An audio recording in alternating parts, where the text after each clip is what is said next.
এজন যুৱকৰ সৈতে বৰষা ৰাণী বিষয়া যুৱকৰ সৈতে কেফেত ডেটিঙত ব্যস্ত অভিনেত্ৰীগৰাকী ভালদৰে চাও এই দৃশ্য এজন যুৱকৰ সৈতে কেফে শিলঙত প্ৰৱেশ কৰিছে অভিনেত্ৰীগৰাকী মনৰ কথা পাতিছে দুয়োগৰাকীয়ে একেলগে জুতি লৈছে স্পেচিয়েল কফিৰো কিন্তু অভিনেত্ৰীগৰাকীৰ জীৱনলৈ অহা এই যুৱকজন কোন বৰষাৰ প্ৰেমিক নেকি অহা 22 সেপ্টেম্বৰত মুক্তি লাভ কৰিব বৰষা ৰাণী বিষয়া অভিনীত তুমি আহিবানে নামৰ অসমীয়া ছবিখন তুমি আহিবানেৰ পূৰ্বে বৰষা ৰাণীৰ জীৱনলৈ হসাকৈ আহিল নেকি কোনোবা প্ৰেমিক এইজন মৰিগাঁৱৰ ৰাজবল্লভ নাথ ৰাজবল্লভৰ সৈতে কি সম্পৰ্ক বৰষা ৰাণী বিষয়াৰ 27 আগষ্টত আৰম্ভ হৈছিল এই কন্টেষ্ট নতুনকৈ মুক্তি লাভ কৰিব লগা ছবি তুমি আহিবানে এই মানে সেই নামটো লৈ তুমি আহিবানে বাক্য ৰচনা ধুনিয়া মানে বাক্য ৰচনা কৰিবলৈ কোৱা হৈছিল আৰু তাতে বহুতে সুন্দৰ সুন্দৰ বাক্য পঠিয়াইছিল তাৰ মাজতে ৰাজ আৰু এজন বিজয়ী হৈছিল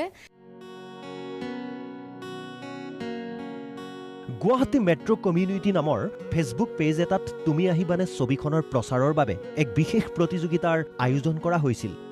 য'ত বহু প্ৰতিযোগীয়ে অংশগ্ৰহণ কৰিছিল তাৰ ভিতৰত বাছনি কৰা হৈছে কেইবাগৰাকীও যুৱক যুৱতীক তাৰে ভিতৰত এইজন ৰাজবল্লভ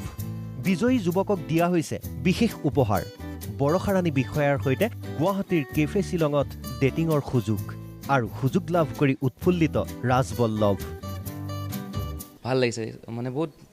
ভাল ফিল হৈছে আৰু মোৰ এনেকুৱা লগা নাই যে মই বৰষাবাক প্ৰথমবাৰ লগ পাইছোঁ মই অহাৰ পৰা মোৰ অলপ নাৰ্ভাছ ফিল হৈ আছে বিকজ মই কেতিয়াও কোনো ষ্টাৰৰ লগত বহি কথা পতা নাই যদিও বা তুমি নাই তথাপিও ভাবোঁ পুৱতি নিশাৰ সপোন হৈ সদায় আহিবানে ইফালে তুমি আহিবানে ছবিখনৰ মুক্তিৰ পূৰ্বে এই বিশেষ প্ৰচাৰ চলাই আনন্দিত ছবিখনৰ পৰিচালক তথা কলাকুশলীসকল আমি এনেকুৱা চেষ্টা কৰিছোঁ যে কিছুমান ফ্ৰেছ আইডিয়াজ নতুন আইডিয়াজ লৈ পেলাই আমি প্ৰমোশ্যনটো কৰোঁ আমাৰ যিমানখিনি কেপাচিটি আছে তাৰ ভিতৰত আমি আমাৰ নিজৰ ইনোভেটিভ আইডিয়াজেৰে কৰোঁ সকলোকে ইনভাইট কৰোঁ আমাৰ ছবি তুমি আহিবানে চাবলৈ সেয়া যি কি নহওক যেনেদৰে অসমবাসীয়ে সঁহাৰি জনাইছে সদ্য মুক্তিপ্ৰাপ্ত জুবিন গাৰ্গৰ মিছন চাইনাৰ প্ৰতি সকলোৱে যেন একেই সঁহাৰি জনাই অহা 22 ছেপ্টেম্বৰত মুক্তি পাবলগীয়া তুমি আহিবানে ছবিখনৰ প্ৰতিও কেমেৰা পাৰ্চন দীপক স্বৰ্গীয়াৰীৰ সৈতে বিকাশ ডেকাৰ ৰিপৰ্ট প্ৰতিদিন টাইম